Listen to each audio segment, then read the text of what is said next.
love us through this because we really are trying. Yes. Okay.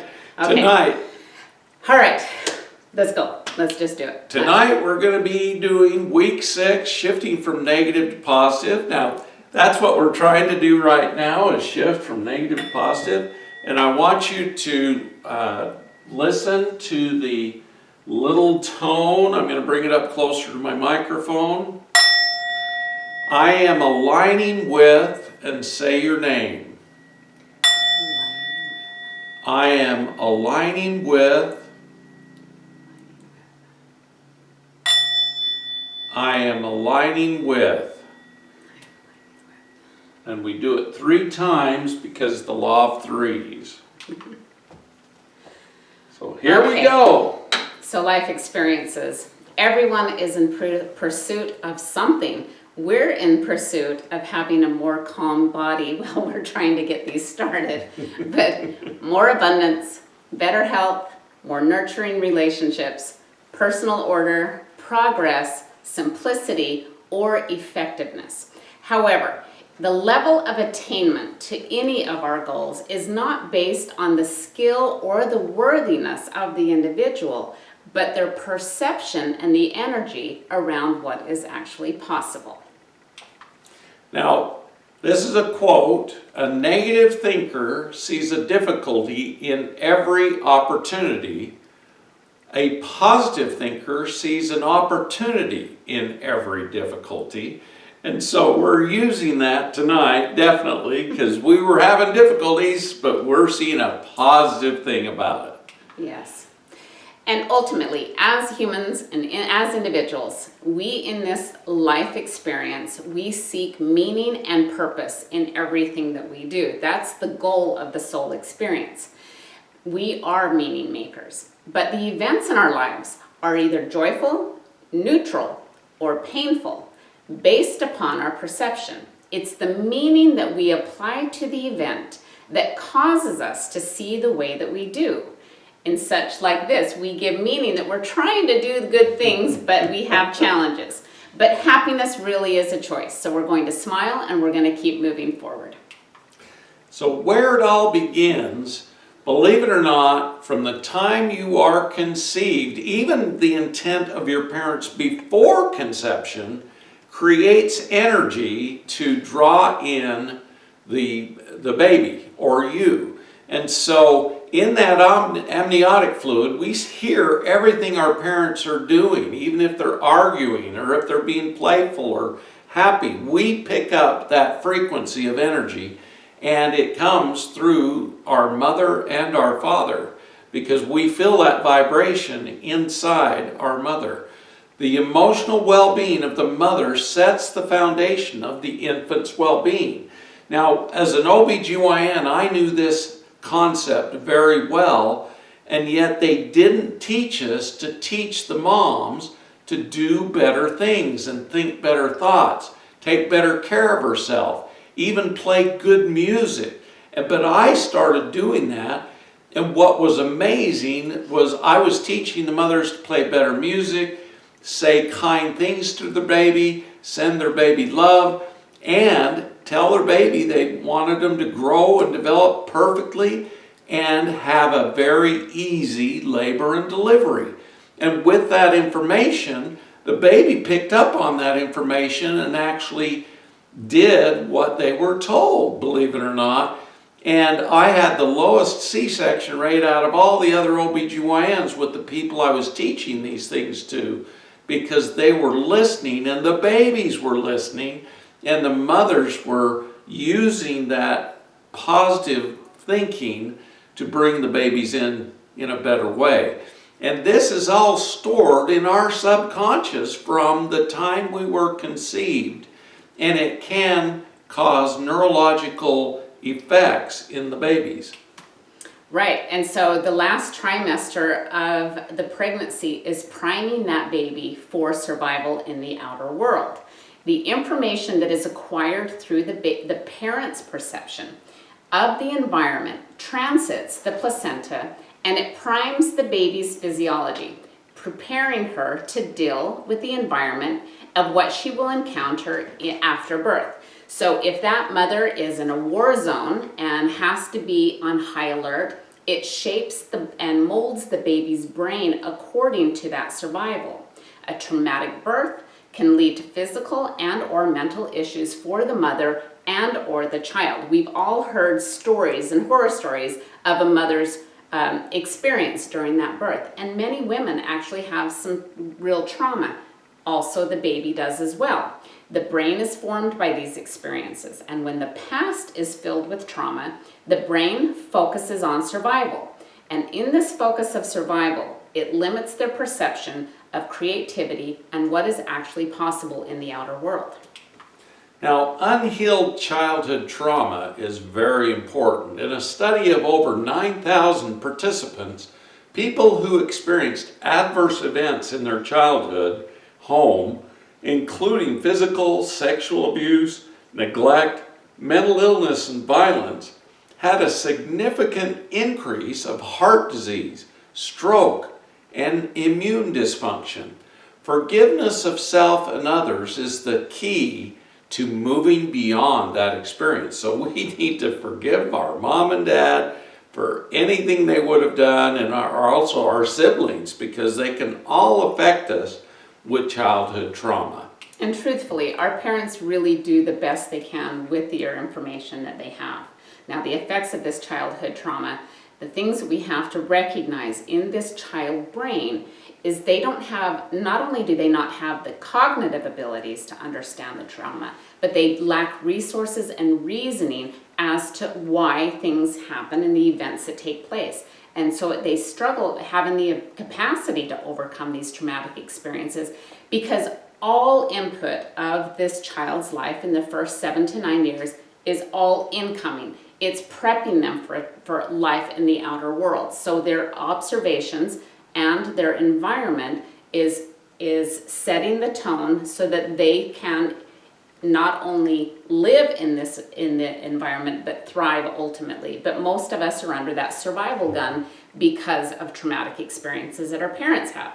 So these early years mold the child's brain, making them more prone to excessive fears and emotional outbursts. And people tend to attack the child or blame the child under those circumstances, but they're only responding to their environment and internalizing the trauma that can lead to mental and physical issues. Very good. Now, there's a thing called ACEs score, and it looks at the relationship between adverse childhood experiences, which is what the ACE stands for, and adult health and trauma responses. Now, when I did my psychiatric rotation, we looked at this quite a bit, and it addresses the mental, emotional, sexual abuse, and neglect. Now, when we look at this, we've got to look at everything that's going on in that person, because an abused child becomes an abusive adult. And so we have to look at these things, and the higher the score statistically, the higher your chances are for suicidal tendencies, depression, alcoholism, psychological issues, cancer and heart disease, but also our ability to make good choices really causes trouble. So we're more likely to get into not only alcoholism, but other drug uses. And people with 6 or more, on the average, die 20 years earlier than regular people who had good childhoods and didn't get traumatized. That's right. So this is on a 0 to 10 scale. You can go online and take this test yourself. But the purpose of this is to have a deeper understanding of why people behave the way that we do, and it's easy to blame that. And ultimately, children who are in these traumatic experiences, innocence is lost. And if an abused child, in their brain, they will decide one of two things. They will either decide that the abuser is bad, or they will decide that they are bad.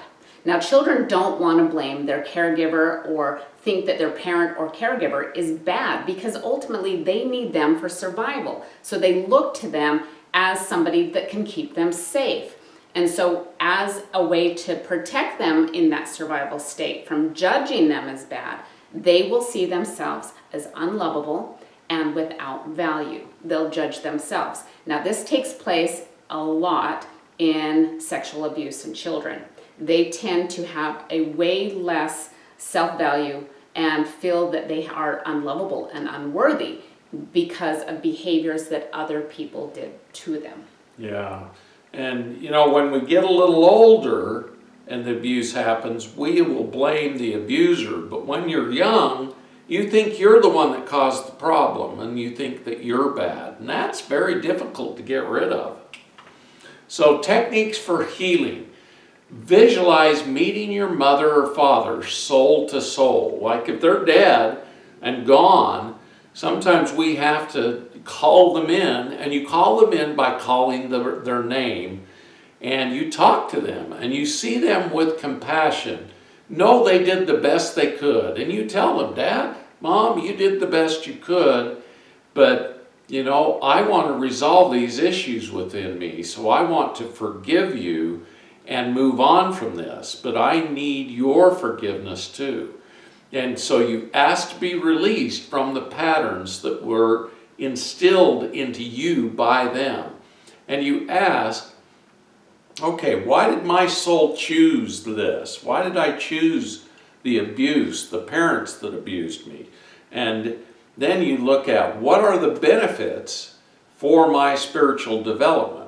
And usually abuse doesn't benefit you very much because it's something we have to overcome. Yeah. But some of us choose to overcome abuses and problems, and that's why we came to the family we did. So before we move on to the screen, I have another technique that I feel prompted to share that I've used myself. Sexual abuse is something that both of us experienced when we were growing up a lot. And we're very, very, very protective. Now, we could hate the experience, but it also, when you ask what was the benefit of that, the benefit of that is we are fiercely protective of children, specifically all children, but of course our own children. We have a greater awareness of what is out there.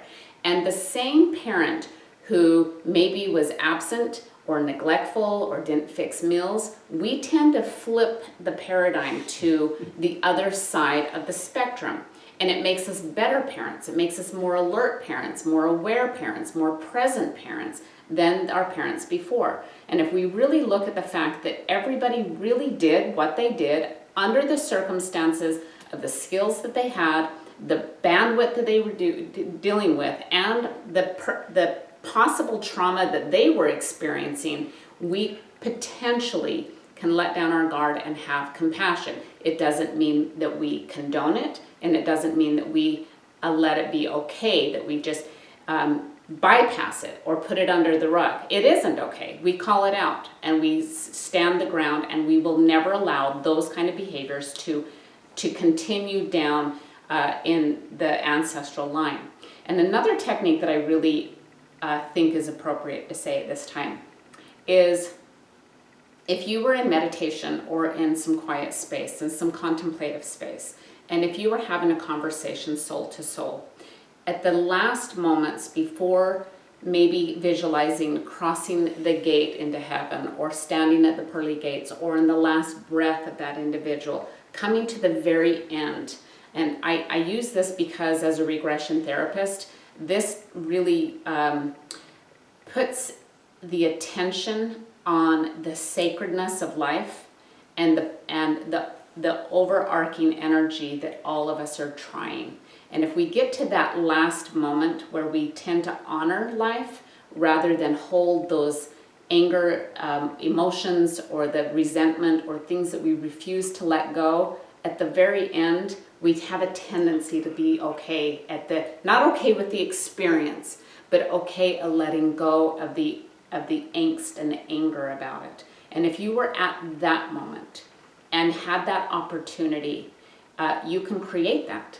You can create that in your own mind or in a letter to their soul, not necessarily send it or have a conversation, but in your own experience, writing a letter and say what still needs to be said, and then put it away and know that you did your part and you can let it go, because forgiveness is going to be the healing experience for you that's going to be more healing than any other opportunity that you're going to have. Very good. So you can still ask yourself, why did your soul choose this? And what are the benefits for your spiritual development? And as you're asking these questions to your parents or your guardians, write down the answers you receive, because you will receive answers through them. They'll speak to you telepathically. That's why you have to listen and get in a space where you're not being distracted. Yeah. And ultimately, the greatest power that we have in the human experience is choice. Carolyn May says this very beautiful, because people say the greatest power is love. Of course, the greatest power, the strongest energy is love. But the greatest power we have is choice, because you have to choose whether to love or not. So choice is the greatest superpower. So one of the techniques that we encourage is that if you took your life back into your hands, no matter what happened into your past, and you recognize from this moment forward, I am accountable for how I respond to my outer world. I'm not accountable for the decisions other people make, but how I respond from this moment forward.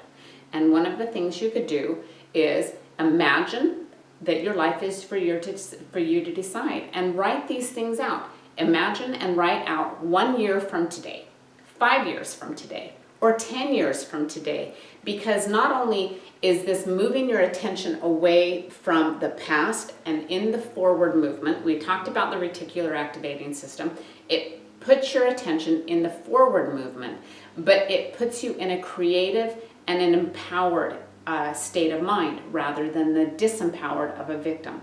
If you're really struggling, and if there's still a lot of open wounds that are very tender, or you get triggered very easily, then start slowly and small increments. So maybe say, what is my life to choose tomorrow? Or what is my life to choose next week? Or even 1 month out. You decide for yourself and intuitively decide how far you want to take that experience. But this is something that is very empowering and flips the switch into a more positive outlook. Now there's 2 levels of growth and change. There's moving up, which is very interesting, and going deeper.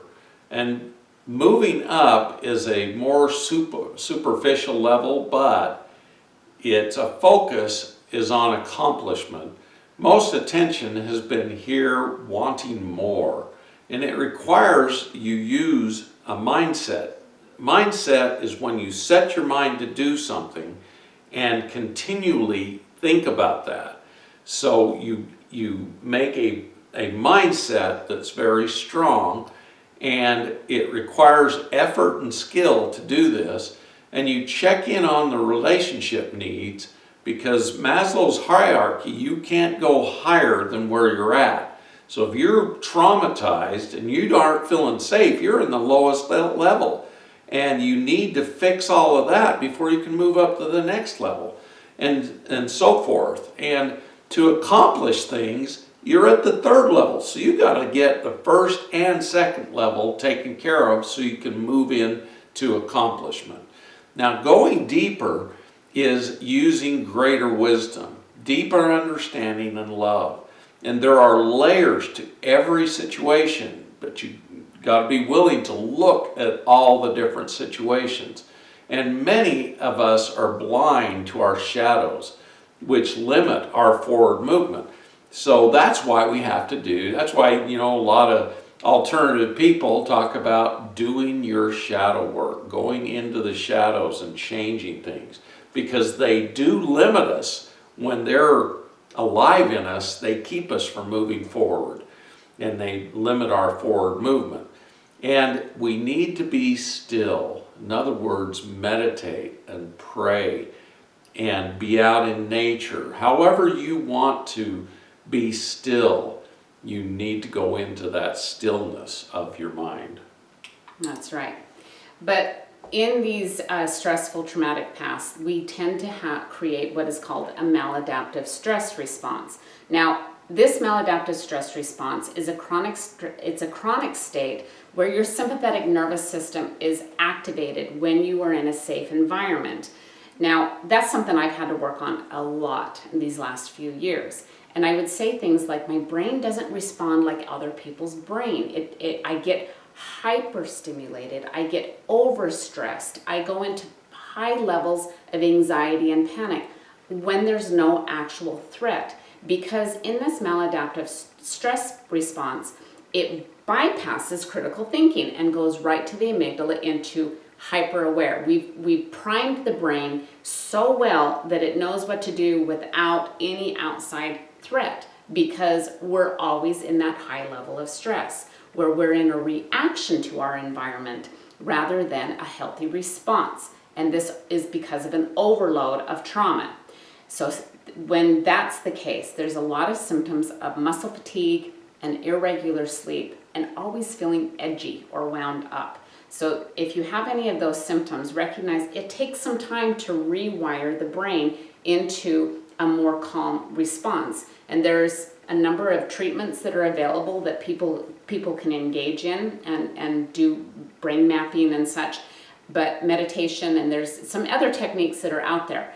But it takes time to reprogram the brain and to feel safe. And one of the simplest things you can do is in the stress response, when your brain is high alert, then it's good to move the body because there's a lot of excess energy, and continue to say, I am safe. And doing a tapping session is really good for that. And just keep reminding yourself, I am safe, I am safe. And it drops that information into the reticular activating system and helps rewire the brain. So there's two types of stress. There's acute stress that's happening in the now, and we can adapt to that fairly quickly once we remove the stressor. Or there's chronic stress, which occurs from stress just being nonstop for at least 6 months. And believe it or not, this year and a half has been chronic stress for most of humanity. And so acute stress comes from demands of recent experiences or anticipated pressure of the near future. But it can build momentum. Stress actually, we can accomplish more when we put ourselves under a little bit of stress to get us going, keep us going, desire to move forward. And it can build momentum in accomplishment, but also can be very draining. Now, if this chronic stress lasts longer than 6 months, it can become chronic stress, burn out your adrenal glands, and you end up in a cortisol type of situation where your adrenals can't even put out adrenaline anymore. They're just putting out cortisol, and you start to gain weight, start to get a rounder face, a rounder body. And it causes a constant and persistent, over an extended period, weight gain, and your immune system's down when you're in chronic stress, so you can get illnesses much more easily. If people are put into chronic fear and stress and anxiety, it makes it very difficult for them to move forward in anything in their life. It can become debilitating and overwhelming. And it also can cause even more anxiety because you're not able to do the things you used to do. You can't create things like you used to create. It causes emotions to get stuck in our muscles and cause muscle pain. It can get in our brain and make us afraid to go to sleep. And so it causes insomnia and the weakened immune system. That's right. And so to raise our vibrational frequency out of these experiences, a couple of tips that we encourage is to improve diet and hydrate. So eating well can lift our energy, our bodies feel well, our minds have the capacity to eat well, and of course the gut and brain is always in communication. And obviously hydration helps remove toxins from the body. Staying well hydrated helps our brain to be clear. Practice self-care. Now, I get on a soapbox a lot because I am also this person where I have to self-recover from a high level of stress rather than maintain a self-care. Self-care is not having a recovery spa day after pushing yourself to where your point is already beyond exhaustion. Self-care is monitoring your behaviors and knowing that when you have a big thing coming up, or when you have an experience where you have to give a little bit extra push, then you prime the experience and get the rest or the regeneration or the downtime prior to that, so that you don't try to fill an empty cup but continue to maintain balance. Meditation and yoga, obviously these help quiet the mind. It helps stillness and the busy chatter and the overthinking and the multitasking tends to cause us to be more still and balanced. Service and compassion, and being any level of service and compassion, opens up our heart, and being of service to others and seeing the input that, the way that we influence other people's lives builds our energy as well. Practicing mindfulness and gratitude. Be aware of your environment and be mindful of when you get in a dysregulation. Be mindful of what's triggering you and be in a state of gratitude. Gratitude is the receivership of what you desire. And so when you're in a space of gratitude, your perception shifts to a more positive outlook. Physical exercise is fantastic because we build up a lot of excess energy in the physical body. It helps move that out. It helps the energy to flow better where we have blockages that were there before.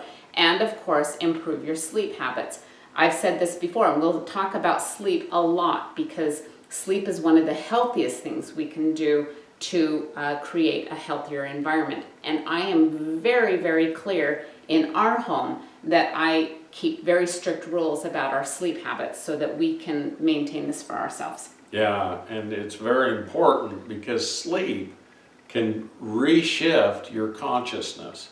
If I've had a really stressful day, I love to go to bed and wake up refreshed. But you've got to go to bed with the intent of regeneration and relaxation and recuperation. So have those as your intents as you go to bed. So when your energy shifts, you have a desire to create a more spiritual life path. As we're young, we tend to not look at the spirituality of our life. But as you get older, closer to death, you start looking at that spiritual nature. Now, I've been very lucky. I stayed in the spiritual nature pretty much my whole life after the day after I turned 13.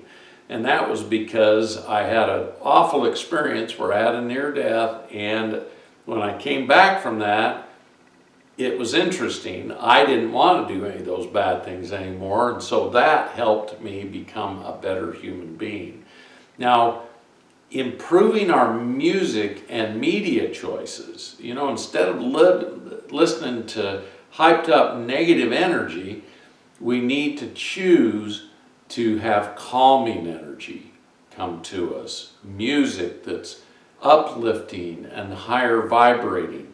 Media that doesn't, put us into a hyper warp speed. Oh, geez, I got to go do something about this. Because that doesn't help us with our energy. A desire for self-improvement will help. And choosing to do things that help with that is very powerful.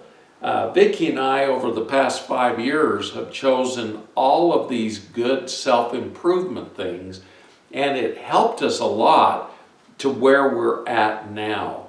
And so it's only taken us 5 years to get to where we can do comfortable things and feel very good about them because we're doing self-improvement and we're doing self-improvement for others by mentoring. And we become more creative when our emotions are in alignment with being calm and cool and collected.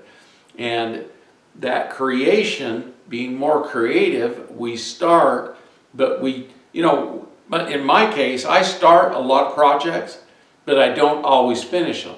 And so I've been trying to be more aware of things that I start and make sure that I finish those projects. And when you limit your social media, it actually helps you see what's going on in your own mind. When you're looking at everybody else's stuff, you're not in your own mind. You're looking at their stuff. It can cause jealousy. It can cause all kinds of negative emotions. And so it's not good to get on social media, news, or dark movies. Now, news, you know, we can't sit in front of the tube and watch news because the news is programming our brain into things that others want us to believe and feel and hear, instead of getting what we want to use to move us forward. We're using an agenda and a programming of others. And we need to program our own brains, because if we let others program our brains, we won't be doing what we want to do. We'll be doing what they want us to do. And so it's important that we build healthy boundaries around us, that we use our minds to create what we truly want and not others. You know, during this last couple of years, I keep telling people, don't feed energy to the negativity, because all that does is feed energy to the negativity. We need to feed our energy to positive, good things that we will accomplish by doing that. And so if you're letting your energy go to the negative things, that's where it goes, and it feeds the negative things. What we want to do is create good things and feed our energy to it, and hopefully help others to feed energy into the good things, because that's how we're going to change the world for the better. And we need to remove clutter from our environment. Now, I'm a cluttermeister. I admit, admission's the first step, and I am working to clean up and declutter my life. And so I hope each one of us will understand this. You know, we're all in this together, and we all need to declutter and pay attention to what we truly desire. That's right. So moving through trauma takes intention and awareness. It's the absolute crucial elements, because we have to know where we are. We have to put a mirror in front of our nose to see what needs to be adjusted, and then have a clear intention, how long you want to keep that story and what shift. We are not the story of trauma. We are an individual that experienced something, and experiences move through us. They don't hold us captive, and we don't have to hold a sign on our body of every kind of trauma experience we've had. Those are experiences. We learn through those experiences, and we build up resilience, and that makes us stronger and more protective of others, and greater compassion when we experience those things. When we see somebody else coming down the pike with those as well, we have a greater sense of compassion, and we have greater wisdom. And with focuses on not trying to escape the body, practice awareness and self and environment.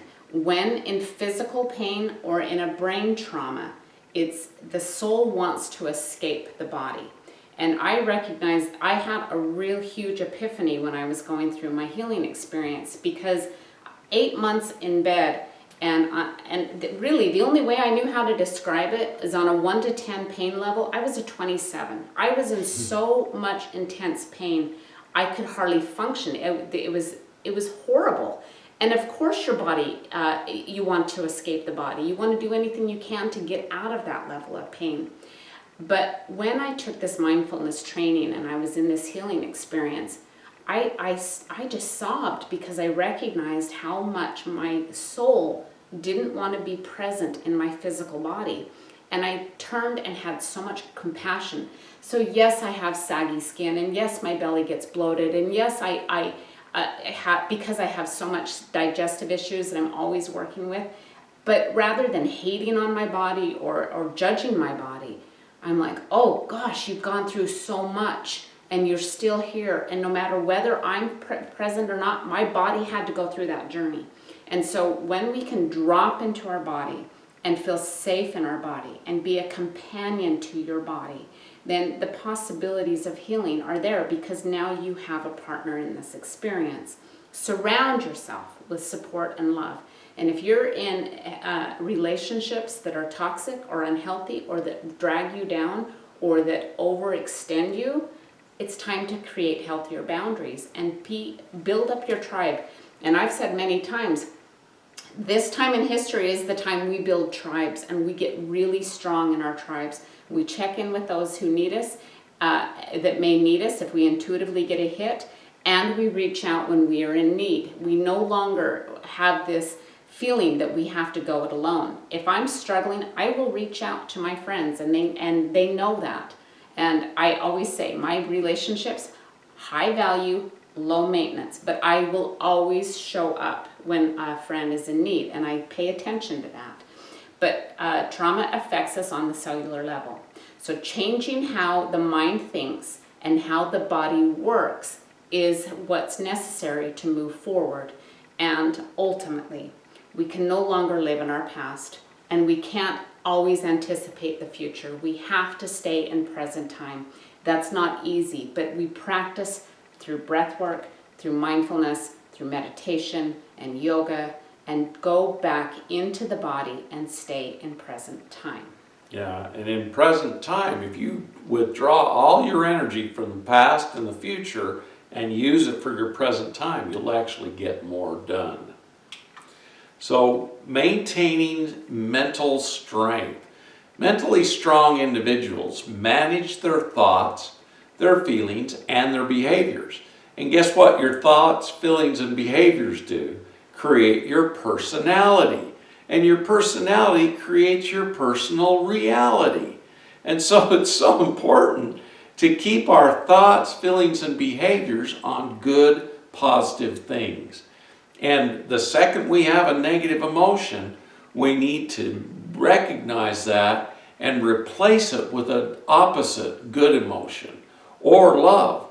And some people have trouble finding the opposite emotion. So just, instead of I don't like the situation I'm in, say, I love how I can react good to this situation. I love that I can handle this situation. Positive statements.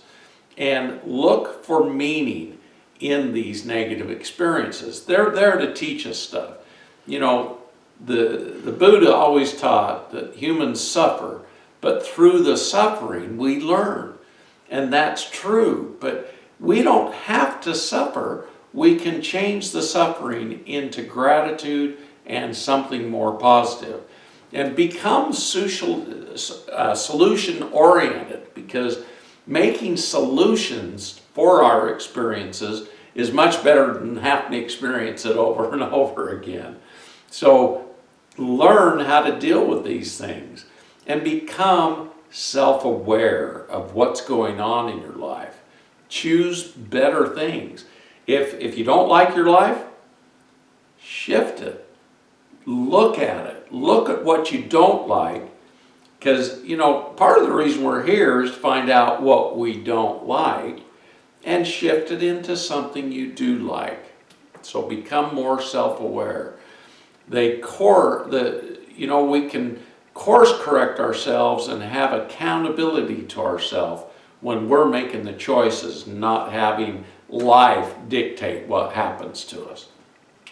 That's right. So improving mental strength, it takes intention. So set a very clear intention of what you desire. Daily contemplation, so that you're really listening to the self and contemplating your environment and listening to the thoughts and the emotions that you're experiencing. Mindfulness, again, being present. Be intentional in your realignment, that we're not subject to our environment where there is a cause and effect. We become and cause the effect by our intentions. Have integrity in your actions and words. When you say something and when you do something, have integrity as to why you're doing so. And stop multitasking. Multitasking fragments the brain, it fragments the energy, and we think that we're accomplishing more, but we're not. We're actually giving a little bit of energy in multiple ways, and it's very depleting, and it causes the brain to overwork. And in order to rewire that maladaptive brain, stay very present in a single task and be very present in the whole experience. And then remember to manage the input from media and others, that we kind of shut out the outside world that's influenced us up to this point. If we want to create a new experience, we close the doors on the ones that have had a lot of input. And it doesn't mean that they were bad, but we need to know what's right for ourselves, and we have to listen to our own inner wisdom rather than what other people assume, because they're not in our bodies and they're not in our minds. So close those off a little bit, or just be gentle with yourself and limit them, but then manage those so that you can be more intentional in your own experience. It's interesting. I'm sensing that there's a couple of people don't understand what mindfulness is. Mindfulness is being aware of your senses and feelings during different parts of the day, and making sure that you're mindful of where you're at and where you're feeling about these things. And it's being grateful for all the experiences that you're experiencing, whether they're good or bad. And you're mindful of them so that you can control your thoughts and control your emotions. And it's looking at things from a bigger perspective, basically. So the top 11 things to let go. Now, were you going to do this? You're on it. Oh, okay. You're on it. So, perfectionism. You know, I am probably the least perfect person you'll meet, although I do have high expectations of myself. And in education, I had really high expectations. My sports, I had high expectations. Music, I had high expectations. But the perfectionism wasn't there. I was a master of many things, but didn't know much about a lot of things. Well, excuse me. I knew a lot about a lot of things, but I didn't know how perfect I could become in one area. So it's important to look at yourself and see where you're at with this belief of perfectionism. Limiting beliefs is very important to let go of, because it's something you've learned, it's something you've been taught to limit your beliefs. And we need to be more open to new belief systems, better belief systems, and not dwelling on past and blaming others for our past. We need to forgive them and move on. And the need for others' approval, you know, the person you need approval from the most is your own soul. So know that if your soul feels good about what you're doing, that's what you need to be doing. You don't need approval from others. Don't worry about the future, because sending your energy into the future can use up energy you can use in the now. So try to stay in the now. Don't dwell on the past. Don't worry about the future. And definitely don't have the fear of failure, because if you have fear of failure, you've already failed. And if we feared failure, we wouldn't be doing this. We would be struggling. Believe me, I need this teaching of emotional struggles as much as anybody, and getting rid of my negative emotions. You wouldn't believe in the last 6 lessons how many times both me and Vicki have recognized, oh, something came up, and then we have to work on it. And it always comes up 5 minutes before we're supposed to start. Yeah, 5 minutes before we're starting. You know, some of our biggest fears is not being able to get this to work without Lex here helping us. And you know, it's been interesting how those fears have manifested. And so we need to believe and move forward and stop having fear of failure. Gossip or complaining. You know, listening to gossip is never going to help you. All it does is it's stuff that usually is about other people that's not good, not normal. And so we got to stop gossiping. Now, complaining about other people's behavior is just as bad, because that's sending negative emotions at that person. And so we've got to stop complaining, stop gossiping, and stop being resistant to changing ourselves, because if we're not changing, we're staying in the same place, and we need to move forward. I want to move forward, and so I don't have resistance to change. I'm welcoming change in my life. Now, negative self-talk is very bad, because you're literally telling yourself how bad you are, how dumb you are, how you don't look good enough, or you're not doing this, not doing that, you know, and it's putting energy into not moving forward because you don't believe in yourself. And so that negative self-talk, don't do it. Stop it as soon as you recognize. I usually have to have Vicki point out to me when I'm in negative self-talk, and immediately I go, oh yeah, I gotta stop doing that.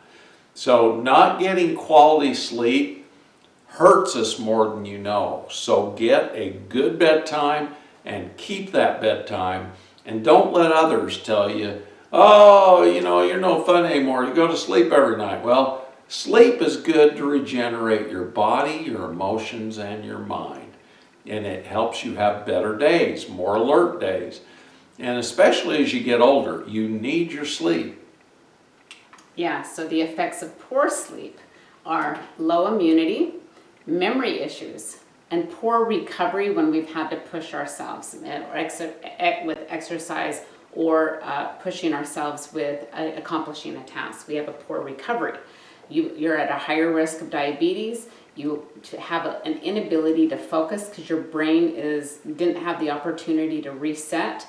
You have mood changes. You get edgier, crunchier, and you're not as regulated or balanced in your mood. You don't have the ability to just maintain a more even-keeled mood. You'd have a tendency for weight gain, a low sex drive, high blood pressure, and a slow response rate. Now, this slow response rate is an example of when we are like driving in a car and somebody comes out in front of us, or when somebody's asking for our attention. Our ability to shift our attention quicker is depleted when we have a lower sleep. Yeah, sleep is so important. Mm-hmm. So don't let your friends make fun of you if you go to bed early, because it's actually good for you. So why does sleep matter? Quality sleep is the foundation of healing. Believe it or not, your body is in repair when you're sleeping. But if you're anxious, you're in fear, you don't sleep good.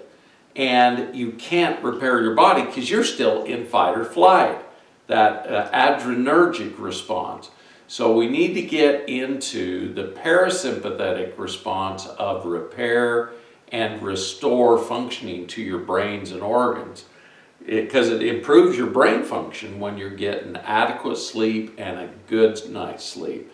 Strengthens your immune system and needed body repair.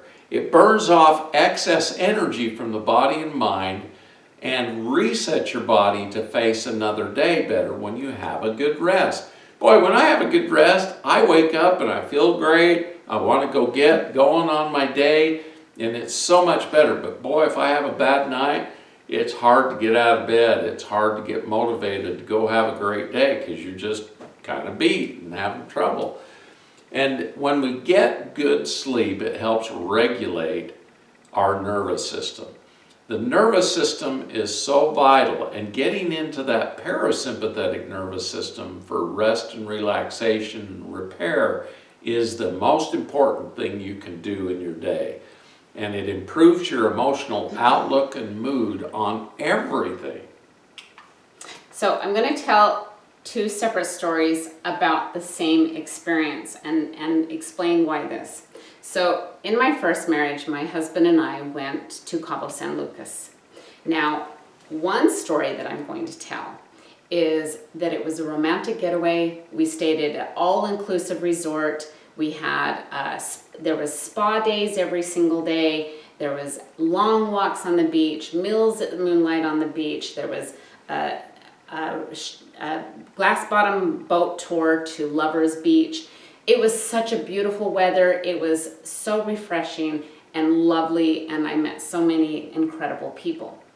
Now, the same experience, I could also say, as soon as we arrived, my husband didn't want to touch the water and stayed in the room the entire time. There was great spa visits, but I did it all by myself. There was a glass bottom tour, but he was resistant to do it. And as soon as we went to get on the boat, he tore his knee because the wave came up.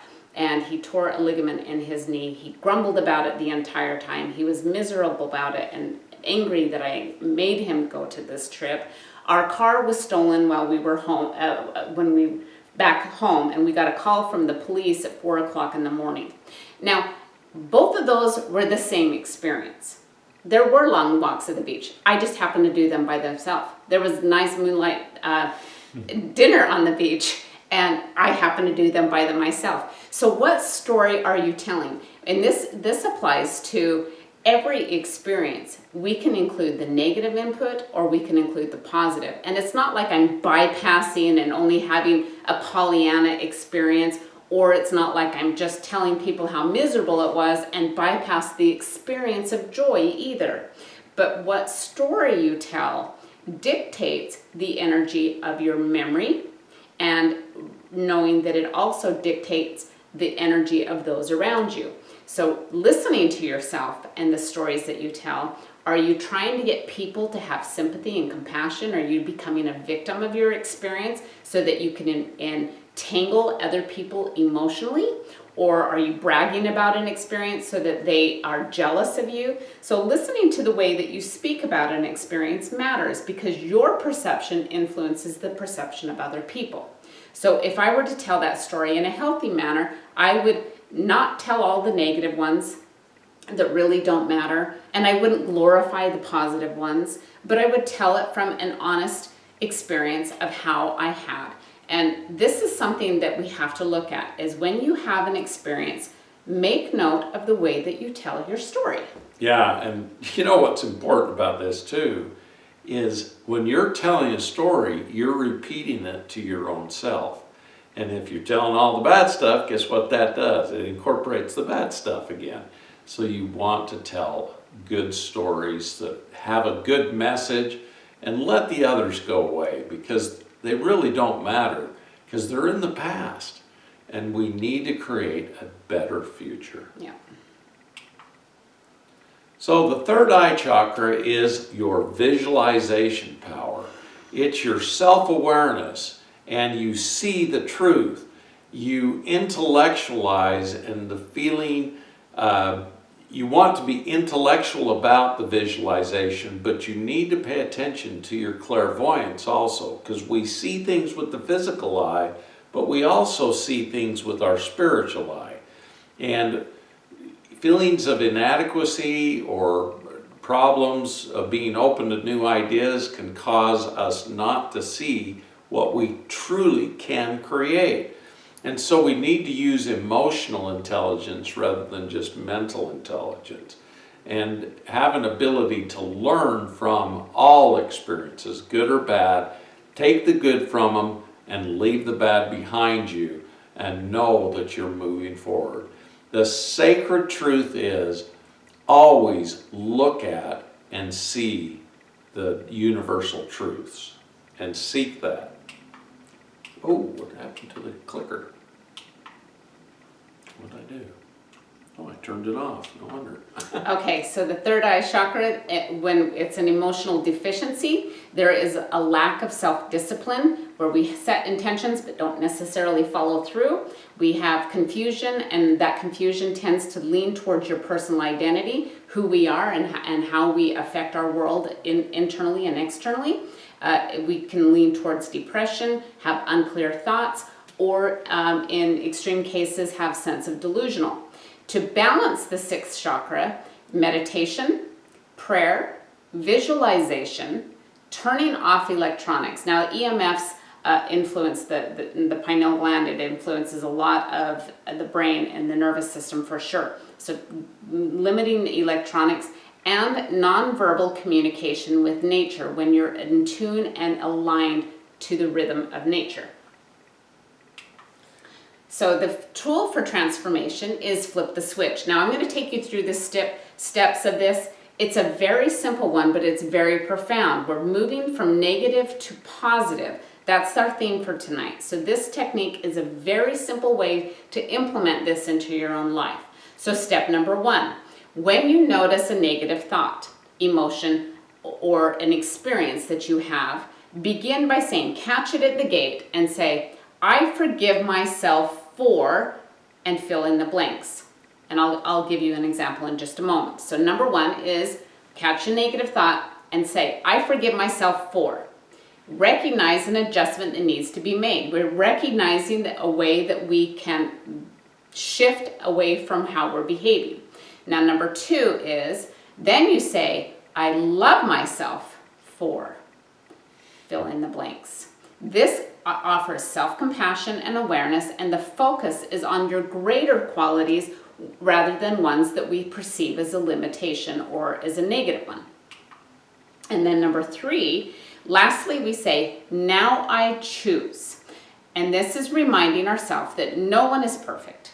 Perfectionism isn't something that we are here to have, but we all have choices to be better. So as an example, as a mother, I get very scattered and I feel like I'm multitasking, and when my kids need me, I'll usually will say just a moment, and I try to cook dinner while watching, helping with homework and this multitasking. And then I start getting in the self-deprecation. So I forgive myself for being distracted when my children need me. Step 1. I love myself for accomplishing tasks at hand. Now I choose to improve my time management so that I am fully present with my family when the need arises. This flip the switch is a very simple technique of moving from the negative and into the positive state. Very good thing to do is those 3 questions. So go back and review this again, because this is very good. Vicki's done a terrific job, believe me, and I'm very grateful she's taken the bull by the horns. Now, the essential oils for the 6th Energy Center are lemongrass and rosemary. Now, you can rub it over your temples and on your forehead. You can diffuse those oils, massage the bottom of your feet with them, or just rub a little in your hands and smell it. And it does wake up your third eye. Lemongrass is uplifting. It supports confidence, emotional balance, and it helps remove toxins from your body. Rosemary inspires you. It opens your mind, your mental, and it calms down the adrenal glands and helps them to repair. And it gets rid of chronic fatigue. Rosemary is very enriching, and it supports your memory and focus. That's right. So the human experience is that each of us have perceived shortcomings and beat ourselves up with regret if we're not careful. We're humans, learning and growing, and we have to recognize that we're never done. We're on this journey of discovery. And there's always another layer to possibility when we're paying attention. And in this possibility, when we have an experience, we have approximately 90 seconds from when we feel an emotion to when it settles into the body. With awareness, you can catch that energy quickly and redirect it rather than react, supporting healthy regulation of the body and of the mind. Now, Catherine Beck was somebody I will always be grateful for, because she showed up a couple of days after I got out of the Hoosh Gal. She was somebody that we worked with very early on in our marriage and taught us that technique. And when we went into these negative emotions, then she would teach us, you have 90 seconds. And so we'll move on to the next slide from a quote from Viktor Frankl. Between stimulus and response, there is a space. In that space is our power to choose our response. In our response lies our growth and our freedom. So it helps make good choices. Yeah, that's Viktor Frankl and Man's Search for Meaning. So in review, recognizing and acting on the power of choice is our greatest power. So take that power back. Everyone wants answers to why they have the challenges that they do, but rarely do they look for why they are where they are. And self-improvement is self-discovery. Choosing a more positive outlook improves life on all levels. So let's go ahead with some Q&A. If anybody has a question. Let's see.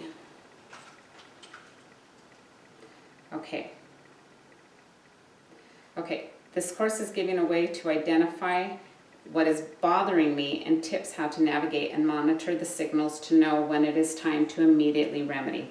Awesome. That's our full intention here. How can we learn to do more lucid dreaming? Last week I became lucid when I realized that I had walked quite a distance without a cane or with any discomfort. Well done. It was so profound it woke me up.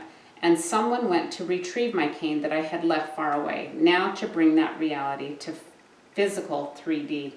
I don't have an answer for lucid dreaming. I know that there's techniques for that, but do you have anything to offer? I apologize, I'm not very familiar with that. Lucid dreaming is when the dreams become so real that you're right there. And quite frankly, you may be astral traveling and causing those reactions. So lucid dreaming is powerful. And these dreams can be life-changing because they're so vivid and real. And they bring us messages. And so we need to pay attention what that lucid dream is. A client of mine today told me about a lucid dream where she had a snake bite her and inject venom into her body. And she had her husband and her both had started not feeling as well. Her husband's diabetes was being more reactive, and he was having to get up more at night to pee. And they didn't realize it could have been the diabetes. They thought it was more of a problem with something else.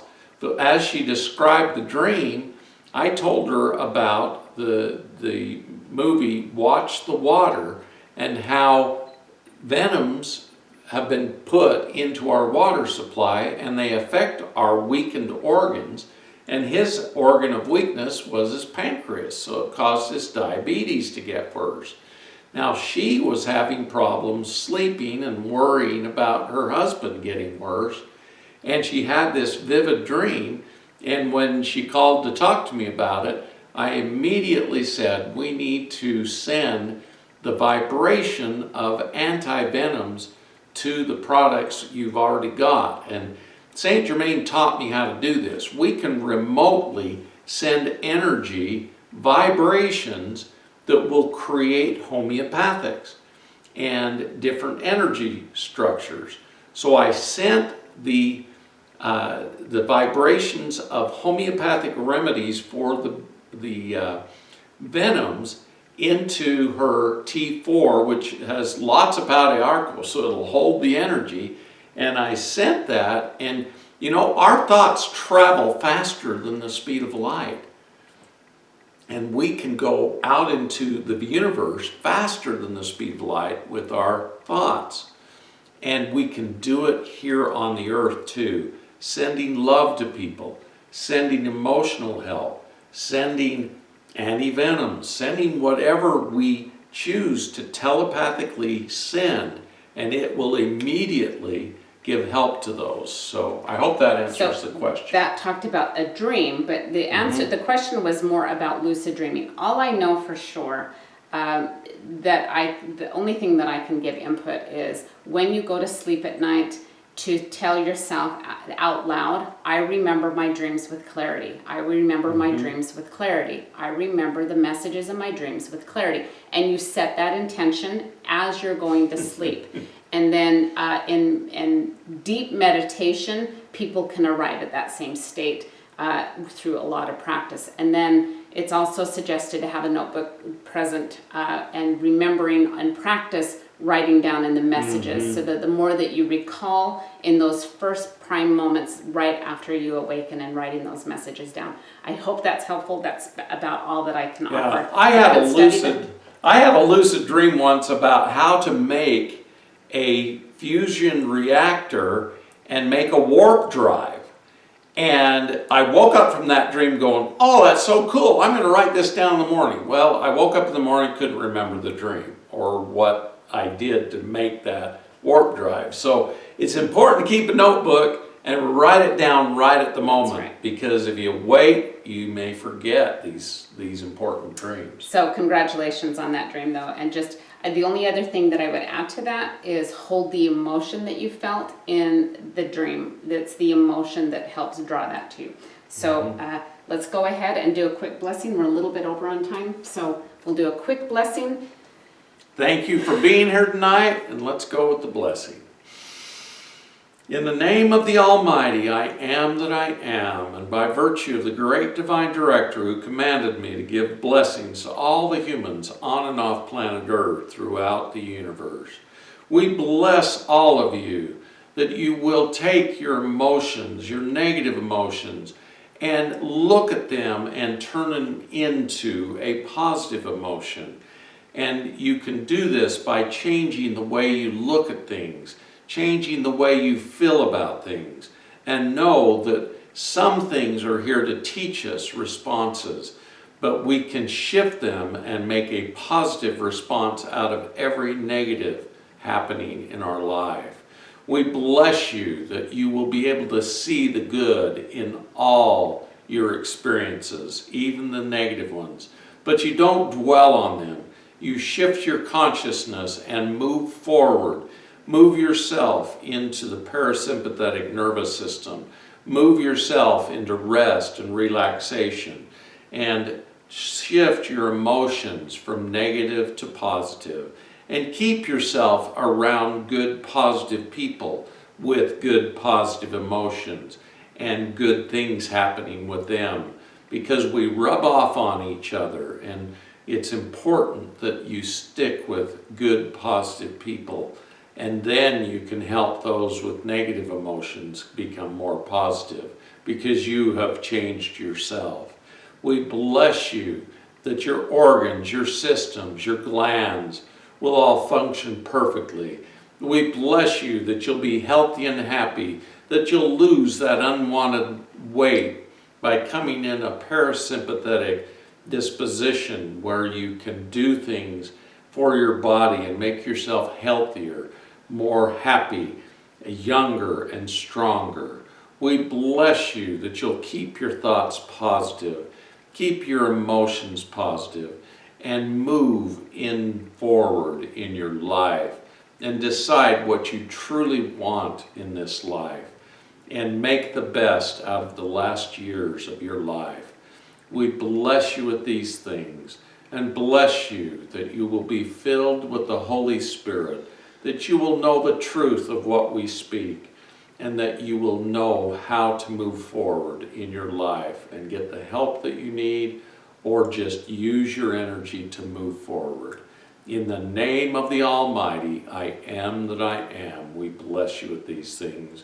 And in the name of all the ascended beings of light and love, who use these same techniques to move forward in their lives and become the ascended masters they are, and we are following them, so be it, so it is. God bless you all. Thank you for listening. Thank you for your patience. That's right. And next week, meditations into the void and creating unlimited possibilities. Thank you so much, and we'll see you next week.